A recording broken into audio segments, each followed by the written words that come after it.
تازه او ډیر بد خبر د اصغر د کفتانېدو سرسم افغان لوبډله له تاوانونو سره مخ شوه.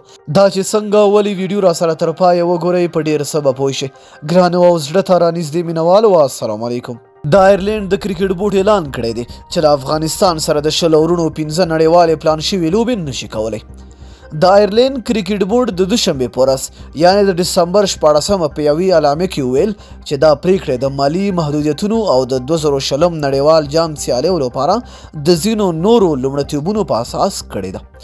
په اعلامیه کې ویل شوي دي موږ د افغانستان کرکټ بورډ ته خبر ورکړی دی چې موږ به ونشو کولی چې په 2020 کال کې د 15 پلان شویو 20 اوریزو لوبو لپاره د هغوی کوربتوب وکړو. موږ له ډیر وخت راهیسې د افغانانو سیالان یو او بیا به هم یو، خو موږ باید په اوسنی وضعیت کې د یوې مسؤلې ادارې په توګه د خپلو امکاناتو په اساس فعالیت وکړو. افغانستان له آیرلینډ سره دا لوبې د 20 اورونو تر نړیوال جام مخکې پلان کړی وي.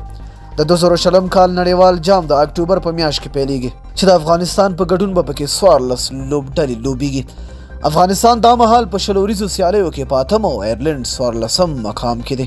نو دوستانو تاسو څه نظر لرئ چې آیرلینډ دا سیریز ولې لغوه کړه؟ لاندې په کمنټ کې موږ سره خپل نظر شریکئ. تر بیا بلې ویډیو د الله په امان.